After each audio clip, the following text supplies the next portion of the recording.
찾아서 1절에서 12절입니다. 요한복음 2장입니다. 신약성경 요한복음 2장 1절에서 12절 같이 읽어보겠습니다. 사흘째 되던 날 갈릴리 가나에 혼례가 있어 예수의 어머니도 거기 계시고 예수와 그 제자들도 혼례의 청함을 받았더니 포도주가 떨어진지라. 예수의 어머니가 예수에게 이르되 저들에게 포도주가 없다 하니 예수께서 이르시되 나와 무슨 상관이 있나이까? 내 때가 아직 이르지 아니하였나이다. 그의 어머니가 하인들에게 이르되 너희에게 무슨 말씀을 하시든지 그대로 하라 하니라. 거기에 유대인의 정결 예식을 따라 두세 통 드는 돌 항아리 6이 놓였는지라. 예수께서 그들에게 이르시되 항아리에 물을 채우라 하신즉 아기까지 채우니 이제는 떠서 연회장에게 갖다 주라 하시매 갖다 주었더니 연회장은 물로 된 포도주를 맛보고도 어디서 났는지 알지 못하되 물 떠온 하인들은 알더라. 연회장이 신랑을 불러 말하되 사람마다 먼저 좋은 포도주를 내고 취한 후에 낮은 것을 내거늘 그대는 지금까지 좋은 포도주를 두었도다 하니라. 예수께서 이 첫 표적을 갈릴리 가나에서 행하여 그의 영광을 나타내심에 제자들이 그를 믿으니라. 그 후에 예수께서 그 어머니와 형제들과 제자들과 함께 가버나움으로 내려가셨으나 거기에 여러 날 계시지는 아니하시니라. 아멘. 우리 지난 시간에 구원의 축복을 누리라고 하는 말씀, 신앙 고백에 대한 말씀을 우리 나눴습니다. 어느 목사님이 그런 이야기를 하시더라고요. 이제 젊었을 때에 예수를 이렇게 믿는데 예수 믿고 이제 신앙생활을 하면서 이제 성경을 읽기를 시작했는데 구약 성경을 10몇 번, 신약도 많이 읽었다고 하더라고요. 그렇게 성경을 계속 읽어도 자기 속에 변화가 일어나지를 않았는데 이제 어느 순간에 이제 깨달아진 거죠. 뭐를 깨달아졌느냐면 본인이 알았다. 지식으로 알았지 실제 믿지를 않았다. 이런 이제 이야기를 하시는 걸 들었습니다. 금요일 날. 그러면서 사도행전 많은 사람들이 사도행전 2장 1절에서 나오는 초대 교회인 마가다락방에 모인 사람들이 성령에 체험하는 그 장면이잖아요. 불이 내려오고 그래서 성령의 체험이 나오는 건데 사람들이 예수님을 우리 지난 시간에 우리 신앙 고백 주는 그리스도라고 하는 고백의 말씀을 드렸는데요. 그것을 그냥 알았지 지식적으로 알았지 정말 믿는 본인이 이제 그렇게 안 됐다는 거죠. 그래서 2장 사도행전 2장의 역사를 그냥 넘어간다는 거예요. 예수님이 부활하신 사건, 하나님이란 증거로 부활하셨잖아요. 그거를 자기가 지식적으로만 하는데 어느 순간에 정말 믿어지니까 지금까지 성경에 읽었던 내용들이요 한순간에 이제 쫙 파노라마처럼 열리기 시작했다. 그런 이제 말씀을 하는 이야기를 들었습니다. 우리의 신앙생활이 정말 예수님 믿으면 예수님이 그리스도라고 우리가 믿으면 여러분 믿는데 뭐가 힘들다 상관없거든요. 그거하고 관계가 없습니다. 근데 자꾸만 우리는 그 부분에 관계가 없어요. 문제가 있던 다 지나가 끝난 거죠. 그렇게 돼야 되는데 그 부분이 자꾸만 이제 사람과 또 어떤 또 환경과 이 속에서 지금 일어나고 있는 거에 우리가 자꾸 흔들리죠.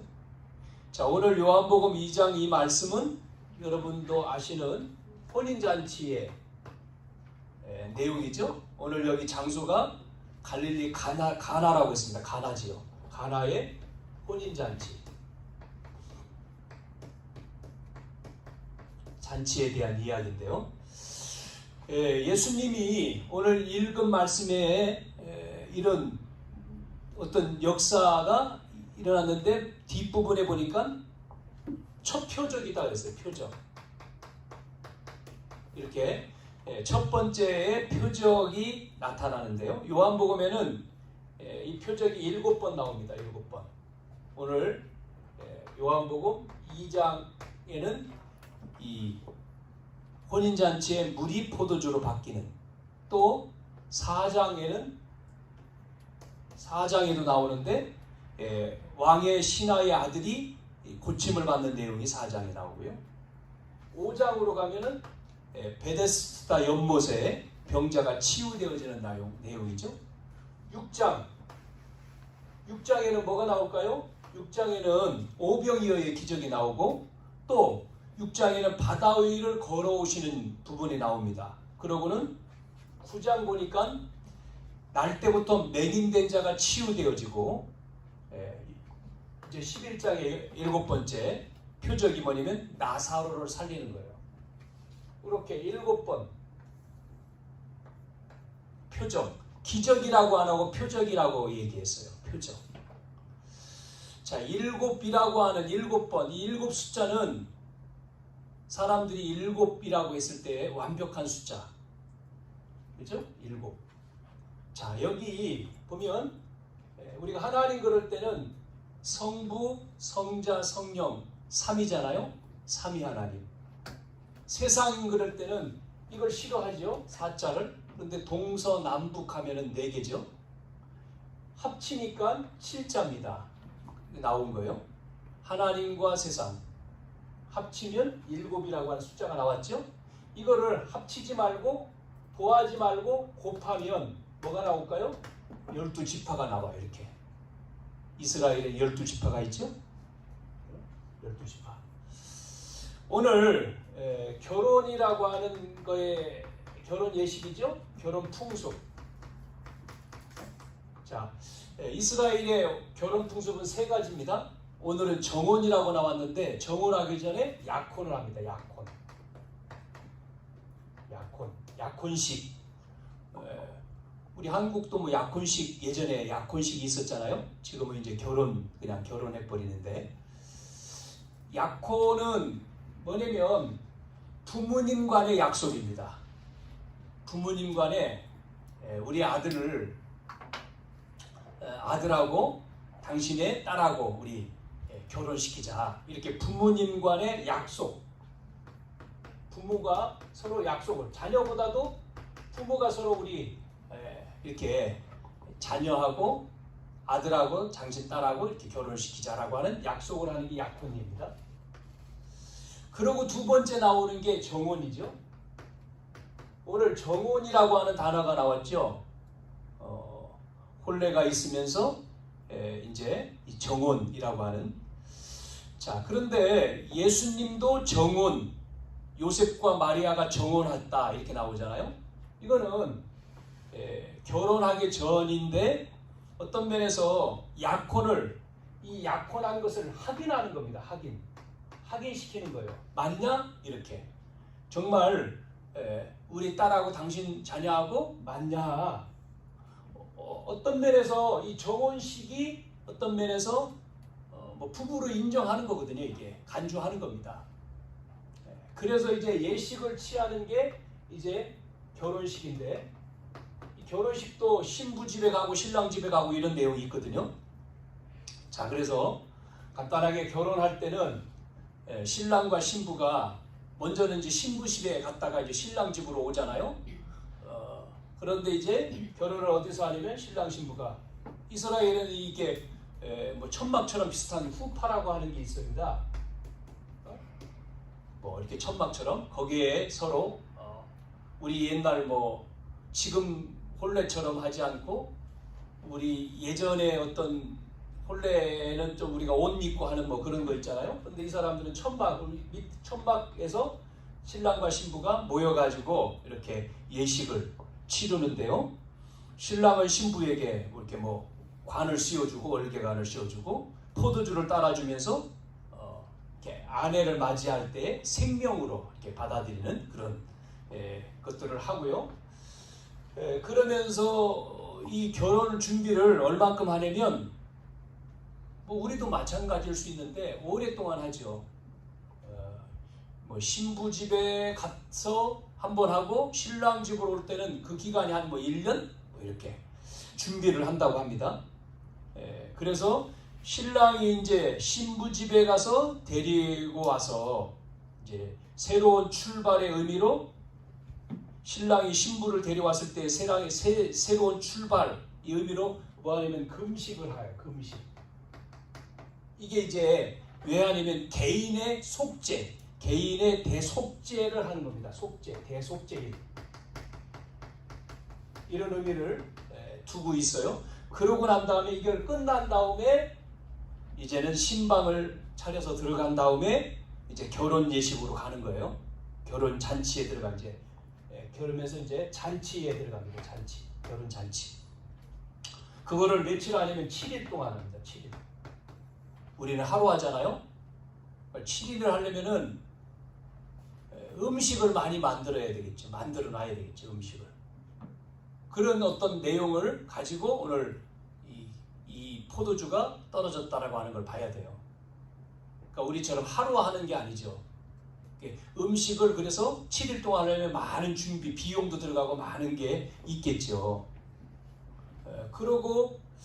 그러면서 이런 이제 잔치를 할 때 음식을 먹고 포도주를 먹는데 보통 우리가 생각하기에 이스라엘 백성 포도주를 많이 먹을 것 같다고 생각하지만 이 포도주라고 하는 것은 좀 높은 직위에 있는 사람들이 먹는 거 그렇기 때문에 평상시에 잘 못 먹습니다. 근데 이때 이제 포도주를 먹잖아요. 그러니까 이게 굉장히 많이 먹겠죠, 사람들이. 그런데 오늘 그게 지금 모자랐다, 없다, 떨어졌다는 내용이 나오잖아요.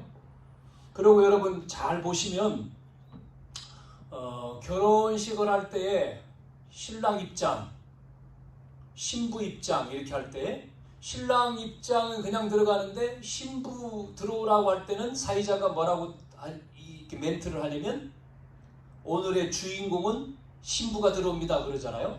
근데 주인공이 신부가 아니고 신랑 신부 동일하죠. 근데 우리는 이제 그런 단어를 쓰는데 오늘 읽은 이 말씀 가운데는 신랑과 신부가 안 보여요. 그렇죠? 신랑과 신부가 없어요. 왜 그럴까요? 이거를 설명하면서 표적을 말하는 이유가 뭐냐면 예수님이 지금 누구시냐 이거를 지금 말하려고 하는 부분이기 때문에 그런 거예요. 예수님이 누구냐? 오늘 그 말이죠. 혼인잔치를 통해서 지금 예수님이 어떤 분이신가를 지금 보여주는 거예요. 표적을 통해서 보여주는 거예요. 포인트가. 자, 그래서 오늘 본론의 세 가지를 생각해 봅시다. 자, 예수님은 누구시죠? 지난 시간에 우리 고백했잖아요. 예수님은 그리스도십니다. 예수는 그리스도. 이 신앙 고백을 지난 시간에 했는데 그 고백처럼 예수님이 그리스도로 우리가 뭐 해야 됩니까? 그런 고백으로 끝을 내야 된다는 거예요. 끝. 자, 이게 안 되면 끝내지 않으면 문제가 오는 거예요. 문제가 와. 자, 예수님이 그리스도라고 고백 끝내지 않는 사람에게 어떤 문제가 생겼어요? 지금 예수 안 믿는 사람에게 문제가 뭐예요? 지금 이런 함정이 있습니다. 함정의 문제가 와요. 그게 뭐죠? 창세기 3장 4절 5절의 문제입니다. 이게 뭐죠? 나라고 하는 나 중심. 하나님 필요 없는 나. 선악과 따먹는 게 뭐죠? 하나님처럼 된다고 하는 거잖아요. 세상에서 말하는 거죠. 이걸 말하잖아요. 네가 하나님이다. 너에게는 무한한 뭐가 있다? 잠재력이 있다. 이런 게 책으로도 나오고 어떤 문화 속에 영화 속에 나오잖아요. 이 속에 빠뜨리는 겁니다. 함정. 그래서 창세기 6장 4절 5절 네피림. 네피림이 뭐죠? 성경의 네피림 시대. 그게 뭐냐면 사단입니다. 네피림. 뭐 여기는 이제 물질도 나왔지만 사단 충만한 거죠. 네피림 시대. 그래서 홍수로 무너뜨리잖아요. 사단 접신시키는 거예요. 창세기 11장 1절에서 8절 바벨탑. 그래서 바벨탑 인간이 도전을 해가지고 성공하는 거다. 이걸 이 함정에 예수가 그리스도라고 하는 신앙 고백이 안 되는 사람은 이 문제에 다 빠지는 거예요. 교회 다녀도. 종교가 좋은 거지요. 나쁜 건 아닙니다. 그런데 좋은 거지만 복음은 아닌 거예요. 그리스도가 아니라는 말이에요. 자, 두 번째는 함정만 있는 게 아니에요. 틀의 문제가 또 와요. 이 문제로 인해서 틀, 어떤 문제죠? 세 가지. 사도행전 3장, 13장. 사도행전 13장 1절부터 12절. 무속. 또 사도행전 16장 16절부터 18절. 점술. 사도행전 19장 8절에서 20절. 우상. 그래서 이 세 가지를 문화로 만들어 있지 않습니까? 우상 문화. 우상이 문화가 되어 있는 거죠. 신전. 이게 틀의 문제입니다. 이렇게 딱. 우리가 나가보면 이 함정이라고 하는 거에 빠져서 이 틀에 우리가 살고 있거든요. 이게 문화화되어 있는 거예요. 우리의 살고 있는 현장에는 이 우상 신전이 문화로 딱 틀로 작용하고 있어요. 그러면 세 번째는 뭐냐면 이 문제가 그대로 어떻게 됩니까? 딱 올무로 만들어가지고 걸려들게 하는데 그게 바로 뭐냐면 올무가 뭐죠? 올무의 문제가 6가지 개인이 6가지의 운명으로 딱 걸려듭니다. 운명. 6가지 운명. 여러분 이게 딱 가지고 있어요. 정리가 돼야 돼요. 6가지 운명이 뭐예요? 하나님 없으니까요. 마귀가 주인이란 말이에요. 마귀의 자녀. 네? 그럼 뭐 제 얘기를 말하는 게 아니라 성경에서 말하잖아요. 요한복음 8장 44절. 너희 아비 마귀다. 그러다 보니까 뭐 하죠? 네? 이런 사람들이 뭐 합니까? 출애굽기 20장 4절 5절. 하나님 없으니까 우상이 다죠. 우상 섬기죠. 이렇게 사는 거죠. 자, 하나님 없이 마귀가 주인 돼서 그 우상을 숭배하니까 마가복음 5장에 1절에서 10절에 그러니까 정신 문제가 오죠. 정신 문제가 오는 거예요. 정신이 우울하고 마음이 불안하고 살기 싫고 뭐 이런 많은 문제가 오다가 결국은 보이는 문제가 오는 거죠. 사도행전 8장 4절 5절 4절 8절 그게 뭐예요? 육신질병 불치병 불치병 못 고치는 병이죠. 자, 이런 육신적인 문제.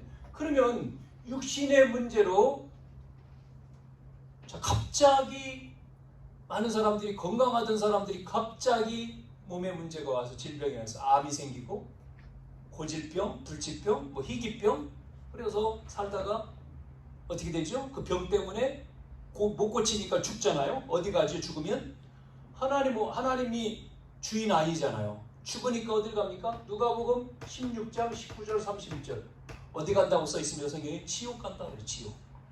하나님 자녀 아니니까요. 마귀가 가야 될 지옥으로 가는 거죠. 그러고 그 본인으로 끝나는 게 아니고 이게 어디까지 갑니까? 마태복음 27장 25절에 누구까지요? 그 후손까지 대물림. 이거를 6가지잖아요. 그래서 6가지의 운명의 올무에 걸렸다. 자, 이 문제입니다. 이게 예수님이 그래서 그리스도인 거예요. 우리 신앙 고백 지난 시간에 했잖아요. 끝내지 않으면 이 12가지의 문제 12가지죠. 지금 쓴 게 12가지의 문제가 계속 공격하는 거예요. 계속 함정 속에 빠뜨리고 틀 속에 갇히고 올무에 딱 걸려들게 하는 거죠. 그래서 오늘 자 보세요. 예수가 그리스도, 그 그리스도께서 뭐 했습니까? 모든 문제 해결했지 않습니까? 모든 문제 해결자. 그렇죠? 이 해결자라고 하는 답을 가진 자입니다. 누가요? 보세요. 어머니 마리아가 이 답을 가지고 있어요. 에? 이 답을 알고 있는 자가 마리아예요. 에? 답을 알고 있으니까 오늘 보세요. 마리아가 뭐합니까? 딱 문제에 왔잖아요. 문제에 대한 답을 아니까 뭐가요? 포도주가 모자라다. 지금요 혼인잔치를 지금 하고 있는데 지금 음식이 떨어졌단 말이에요. 큰일 났죠. 에? 음식이 없으면 손님 초대했는데 음식이 없어요. 그러면 누가요? 그 혼주가 지금 당황할 거 아닙니까? 이걸 마리아가 봤단 말이에요. 포도주가 없네? 포도주가 모자라는 것을 마리아가 예수님께 말하잖아요. 잔치인데 지금 음식이 떨어지면 손님을 대접할 마음이 지금 부족하다고 생각할 거 아니겠어요? 충분히 준비해 놔야지. 그러면 그게 어디로 연결됩니까? 결혼 관계, 자녀들한테 뭐 등등. 지금 예? 잔치니까 흥이 막 올랐는데, 기쁘고 흥이 올랐는데 이게 먹을 게 음료가 없잖아요 지금요. 그럼 그게 이제 위기가 딱 생긴 거죠. 여러분 포도주 사오면 되지. 지금 그런 상황이 아니거든요. 이 상황은. 이 당시에는 포도주를 사올 수 있는 게 아니에요. 포도주가 금방 만들어지는 게 아니잖아요. 지금처럼 시대가 아니니까요. 그게 지금 어떤 문제가 왔다고요? 지금이요 떨어졌다. 없단 말이에요. 모자란다 지금. 잘 생각해 보세요. 우리가 살아가는 동안에 문제가 생겨요. 그러면 문제가 올 때 답만 가지고 있으면 되잖아요. 답. 예수가 그리스도고 그 그리스도는 모든 문제 해결자라고 하는 답을 가지고 있는 사람은 문제가 상관없습니다. 문제 답이 그리스도인데 뭐가 문제됩니까? 상관없지. 축복이구나 이게 문제가. 왜요? 하나님을 알 수 있는 축복이구나 이렇게 되는데 답이 없는 사람은 문제가 되는 거예요. 그러니까 이제 불행해지는 거지. 문제가 되니까 이제 낙심이 되는 거지. 좌절이 되고 걱정이 되고 염려가 되고 쌓이는 거죠. 계속. 여기에서 마음 생각이. 네? 영적인 문제가 오니까 잡히는 거지 않습니까? 자, 그래서 뭐라고 얘기하죠? 예수님께 포도주가 지금 떨어졌습니다. 그러니까 예수님이 그 얘기를 듣고는 그러면 다른 얘기를 이렇게 좋은 얘기를 하신 게 아니고 그 다음 뭐라고 나오죠? 어머니, 예수님이 어머니잖아요. 육신적으로. 근데 어머니라고 하지 않고 여기 보니까 여자요. 나와 무슨 상관이 있습니까? 이렇게 말해요. 요 단어가 또 요한복음 19장에 가서 보면 26절에 예수님이 십자가에 달렸을 때도 어머니 마리아가 왔을 때 또 얘기하죠. 그때도 어머니라고 하지 않아요. 뭐라고 말하죠? 그때도 여자여, 십자가에서 여자여 보소서 아들이니다. 어떤 면에서 건방지잖아요. 건방지게 말하는 것처럼 보이죠? 거리감이 있고 비호감이 있고 건방진 것처럼 표현이 나오지만 그 뒤에 뭐라고 나오죠? 내 때가 아직 이르지 않았다. 이런 시간표가 나오죠. 때.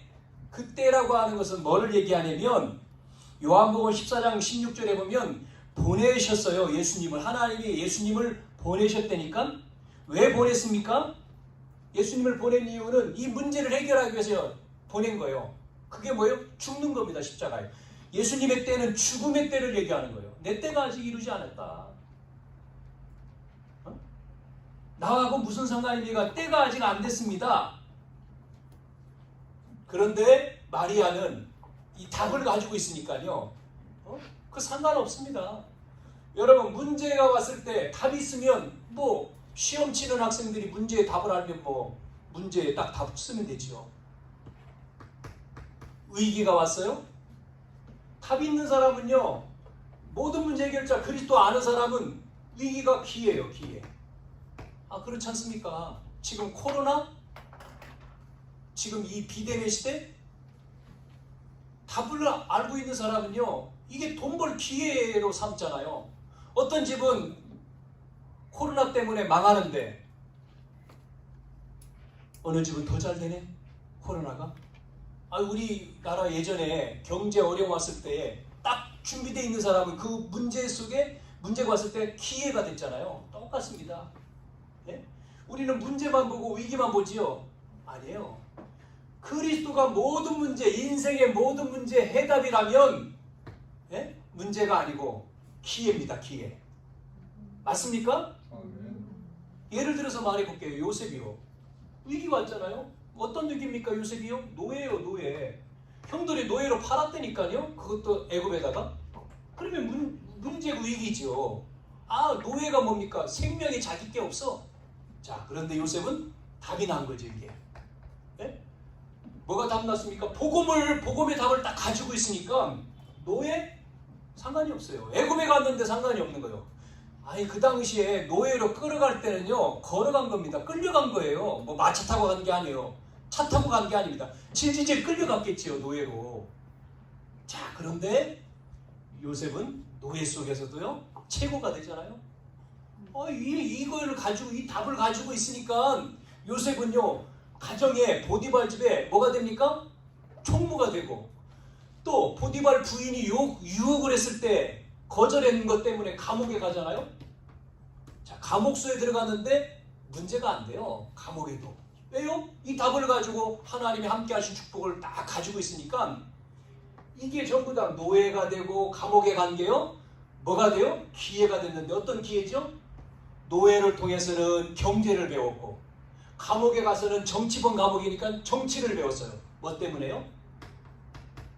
애굽의 총리 되기 위해서. 하나님이 이렇게 준비한 거예요. 그래 결국은 애굽의 총리가 되잖아요. 여러분 이 성경의 내용을 우리는 그냥 읽지요. 전부 듭니다. 이게 요셉, 모세 왕궁으로 보내죠. 모세가 태어날 때 아이들 다 죽지 않습니까? 거기에 살았어요. 모세만 왕궁으로 같이 입양하러. 이게 여러분 입양이 문제가 될 수 있죠. 위기가 될 수 있지만 아니에요. 하나님은 이스라엘 백성들을 건지기 위해서 위기가 기회되니까. 다윗도 마찬가지고요. 전부 다 그 내용입니다. 자, 그러면 갈등이 생기죠. 갈등은 뭡니까? 갈등은 여러분에게 이 모든 문제 해결 이걸 가지고 있으면 갈등은요 갱신하면 되는 거예요. 바꾸면 되는 거예요. 누가 그랬죠? 엘리야입니다. 자, 엘리야가 열왕기상 18장에 850명의 바알 아세라 선지자를요 갈멜산에서 다 죽였다니까요. 싸워가지고 영적인 싸움에서 다 죽였어요. 자, 그런데 아합왕이 이세벨 말을 듣고 엘리야를 치명수배를 내렸어. 사형 선고를 내렸단 말이에요. 여기에 엘리야가 뭐 하죠? 갈등하잖아요. 하나님 나 불러가세요. 19장에 나를 하나님 불러가세요. 내 생명을. 바알의 우상 숭배 무릎 꿇는 나 혼자뿐입니다. 하나님 나를 이제 지쳤습니다. 불러가세요. 자, 이 갈등에 하나님은 갱신을 시키죠. 19장에 힘을 주고요. 엘리사에게 힘을 주면서 아니다. 어디로요? 갈멜산의 호렙산으로 불러가지고는 뭐 하죠? 19장에 보면 호렙산에서 하나님이 알려줍니다. 세미한 음성으로. 뭐를 알려줘요? 너 바알에 무릎 꿇는 사람 너 혼자 아니야. 7,000명이나 있어. 7,000명. 우상 숭배한 7,000명을 찾아내. 그러고 이제는 너 후계자 세워. 누구죠? 엘리사. 그 다음에 말합니다. 아합 걱정하지 마. 내가 바꿀게. 이 하나님의 음성이 들렸다니까요. 갱신. 여러분 이것만 하면 돼요. 우리가. 자, 그러면 세 번째. 자, 이제 뭐 하면 되죠? 오늘 가나의 혼인잔치 표적이 뭐예요? 어떻게 표적이 나타났습니까? 그 그리스도, 모든 문제 해결하신 그리스도가 주인이 딱 되면 돼요. 주인이 되니까 표적이 나타났어요. 어떻게 됐죠? 마리아가 이야기합니다. 뭐라고요? 하인들한테 예수님이 시키는 대로 해라. 말하는 대로. 오늘 읽은 말씀 우리 하인들에게 마리아가 어머니가 말했잖아요. 너희에게 무슨 말씀을 하시든지 그대로 하라. 순종이죠. 순종. 뭐에 순종하는 거죠? 말씀에 순종. 말씀대로. 말씀을 빼거나 더하지 말고 가감하지 말고 말씀대로 믿는 거예요. 우리는 말씀을 믿는 것 아닙니까? 말씀하십시오. 말씀하십시오. 내가 순종하겠습니다. 말씀을 믿었더니 역사가 일어나세요. 역사가. 여기 정결 예식에 따라 나오죠. 정결 예식에 따라 두세 통 들어가는 돌 항아리 6개가 있는데, 여러분 정결 예식이라고 아까 얘기했잖아요. 정은. 그래서 이들이요 그 예식을 위해서 잔치를 하기 위해서 물 항아리를 놓고 그걸 손 닦는 물이거든요. 물을 거기다가 닦는 항아리를 갖다 놓은 겁니다. 거기다가 뭐 했죠? 이제 6개 거기다가 물을 채우라는 거예요. 아구까지 항아리에 물을 채워라. 이들이요 뭐 했습니까? 순종했어요. 갖다 채웠습니다. 채웠어요. 자, 채운 것까지는 이제 됐어. 뭐 채우라니까 채웠겠죠. 그 다음에 뭐라 그랬습니까? 채운 다음에 뭐라고 해요? 떠다 줘라. 그렇게 예수님 말씀하신 떠다 줘라. 어디다가 주라는 거예요? 지금 연회장에다 갖다 주라는 거예요. 그 물을. 아니 포도주를 갖다 줘야 되는데 물을 갖다 주는 거예요. 여러분 같으면 어떻게 하죠? 그렇게 하겠어요? 물 갖다 주라는데 순종하겠느냐 말이요. 그 말씀에.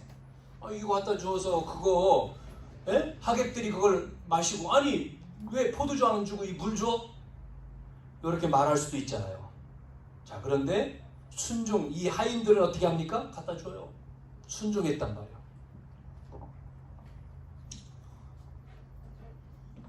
이스라엘이 이제 광야 지나서 가나안 땅 들어가기 전에 요단을 건너서 여리고성 앞에 섰을 때 명령했죠. 뭐라고 말씀했죠? 언약궤 제사장 앞에 세우고 여리고성은요 굉장한 성입니다. 단단한 성이거든요. 무너지지 않는 성인데 돌아라. 언약궤 메고 돌아. 그것도 하루에 한 바퀴씩, 마지막 날 7바퀴 돌아라. 자, 돌면 무너질까요? 생각했을 거 아닙니까? 한 사람이, 야, 우리 이렇게 돌다가 위에서 돌 던지면 맞아 죽지 않아? 야, 이렇게 돈다고 돼? 아니 하루 돌았어요. 그러면 뭔가 좀 금일에도 가야 되는데 2바퀴, 이튿날, 3일날 아무런 표시가 없어. 이게 여리고서 이런 이 성을 우리가 이렇게 언약궤 메고 돌아서 돼? 그렇게 하지 못하도록 입을 닫으라 했잖아. 입 말하지 마. 말하지 말고 돌아. 갖다 주라. 갖다 줘서 이게 갖다 준다고 될까? 아니에요. 그냥 말씀을 믿는 거예요. 여러분 뭐를 믿어요? 하나님 말씀. 순종했을 때. 자, 갖다 줬더니 어떤 일이 벌어졌습니까? 불신앙하지 않고 순종하고 물을 떠다 줬는데 낭패를 본 게 아니고 봉변을 당하는 게 아니고 그런 염려하지 않고 떠다 줬습니다. 갖다 준 거예요. 여기에 어떤 일이 벌어졌어요? 표적이 나타났다고 성경에 써 있습니다. 물이 뭐가 됐죠? 물이 포도주가 발효됐어요. 포도주. 그래서 우리가 이제 물이 변하여 포도주가 된지라 그러잖아요. 떠다 줬다는 얘기는 뭐죠? 실천하는 겁니다. 실천을 한 거예요. 연회장은 물로 된 포도주를 맛보고 어디서 났는지, 물로 된 포도주를 맛보고 어디서 났는지 알지 못하면서 하인들은 이렇게 갖다 준 사람들만 아는 겁니다. 이 사람들이 체험한 거예요. 그렇죠? 실천한 사람이 체험한 거예요. 여러분이 말씀을 믿고 그 말씀을 믿고 묵상하고 기도하면 여러분 속에 뭐가 오죠? 말씀을 묵상하고 붙들고 기도했더니 여러분 속에 해본 사람만이 뭐를 알아요? 이게 체험되잖아요. 그래서 증인이 되는 거 아닙니까? 그래서 손님들을 불러가지고 말해요. 아니 잔치집에는 술이 취하면 잘 모르니까 취하면 처음에는 좋은 맛있는 것을 내놓고 딱 사람들이 많이 먹고 취하면 안 좋은 것을 주는데 아니 이 집은 너희는 에? 좋은 게 뒤에 나오네? 안 좋은 것을 주지만 그렇지 않다는 거죠 지금? 칭찬하는 내용이죠. 에? 칭찬하잖아요. 이렇게 숨겨뒀다가 이걸 주냐 지금. 먼저 포도주보다 이게 지금 더 맛있다는 얘기죠. 뭐예요? 기적이 일어난 거죠. 표적. 기적이라고 했어요. 기적, 표적. 자, 표적이 일어나서 언제요? 시키는 대로 하는 겁니다. 그게 뭐예요? 주인 될 때. 누가요? 예수님이 주인 될 때. 손님이 아니고 주인. 손님은 시키지 않잖아요. 주인이 시키지. 주인 될 때. 우리의 주인이 누구죠? 그리스도. 그때에 뭐가 일어나요? 기적이. 아멘. 여러분 지금 뭐를 말하려고 한다고요? 예수님이 누구라고요? 오늘 여기 그리스도. 말은 뭐죠? 창조주. 창조주란 말이에요. 예수님은 창조주. 그걸 말하는 겁니다. 네. 그래서 11절에 보니까 제자들이 믿으니라 써 있잖아요. 제자들이 보고 11절에 뭐라고 써요? 제자들이 그를 믿으니라. 표적을 보여준 거는 지금 설명하는 겁니다. 예수님이 창조주라는 걸. 네? 오실 메시아라고 하는 걸 지금 설명하는 거예요. 여러분 안 되는 일에 문제 앞에 그리스도가 주인 되면 이 창조의 역사가 나타나는 거고요. 네? 생명의 역사가 일어나는 겁니다. 할렐루야. 그래서 손님이 아니라니까요. 주인. 우리의 주인은 누구요? 내가 아니에요. 우리의 주인은 그리스도입니다. 아멘. 주인이요. 주인 뜻대로. 주인의 뜻을 따라서 살아야 되죠. 그래서 하나님이 원하시는 뜻이 뭔지, 주님이 원하시는 것이 뭔지 그 방향, 그걸 맞춰서 살 때 여러분 속에 그 축복이 어떤 축복이 오냐 말이에요. 오늘 자, 그래서 여러분 한 주간 이 흑암과 저주와 운명과 재앙을 오늘 말한 대로 예수가 그리스도고 그 그리스도께서 모든 문제 해결자고 그분이 주인, 이렇게 여러분이 믿을 때 어떤 일이 벌어지냐? 첫째, 삼초월이 나타나요. 그게 뭐예요? 보호자의 축복. 보호자의 축복이 임합니다. 보호자의 축복. 두 번째, 여러분에게 시공간의 초월이 나타나요. 시공간 초월. 세 번째, 빛이 비칩니다. 빛. 그것도 237개 나라를 살리는 빛. 보호자의 축복이 뭐예요? 하늘문이 열리는 거예요. 하늘문. 여러분 문이 열려야 되잖아요. 닫혀있으면 아무것도 안 되지. 지금부터 이렇게 여러분이 될 때 닫혔던 문이 열리는 거예요. 그 다음에 누가요? 시공간 초월은 누구죠? 천군 천사가 동원되어지는 거예요. 그래서 이 어두움, 어두움이 무너지는 거예요. 이 축복입니다. 여러분이 이 축복을 누리시기를 주님의 이름으로 축복합니다. 자, 그래서 발견돼야 된다니까요. 뭐가요? 그리스도를 발견해야 돼요. 그게 성경이잖아요. 구약 성경 오신다 메시아가 왜 오셔야 됩니까? 이것 때문에 근본 문제. 그분이 아니면 이 문제 해결할 수 없는 거예요. 근본 문제. 하나님 떠난 문제. 그게 죄지 않습니까? 원죄? 그리고 누구한테 잡혔어요? 사단. 그렇죠? 그 문제를 여자의 우선이 와야 된다 했잖아요. 그분이 그리스도라니까요. 그리스도가 발견돼야 돼. 그게 오직이죠. 오직 그리스도. 자, 발견된 자에게 뭐가 오죠? 유일한 축복. 그게 하나님의 나라입니다. 모든 문제가 하나님 나라. 세 번째는 뭐죠? 재창조예요. 재창조. 성령이 역사하는 거예요. 그래서 성경의 사도행전 1장 1절, 3절, 8절 이걸 우리는 붙들어야 돼요. 1절 그리스도, 3절 하나님의 나라, 8절 성령 충만. 이게 여러분 속에 항상 돼야 돼. 항상. 그리스도 하나님 나라와 성령 충만이 항상. 그러면 승리하는 겁니다. 자, 한 주간 여러분이 승리하기를 주님의 이름으로 축복합니다. 기도합시다. 하나님, 가나의 혼인잔치의 표적을 통해서 오늘도 우리의 주인이 그리스도고 그분은 모든 문제 해결하셨으며 만왕의 왕 또 참 제사장 참 선지자이신 예수 그리스도이심을 믿습니다. 우리의 신앙 고백이 날마다 예수가 그리스도이시며 모든 문제 해결자이며 우리의 주인 될 때에 보좌의 축복과 시공간 초월과 237의 빛의 축복이 임하는 줄로 믿습니다. 항상 이 언약을 붙들고 한 주간도 승리하는 저희들 되게 도와 주옵소서. 예수님의 이름으로 기도하옵나이다. 아멘.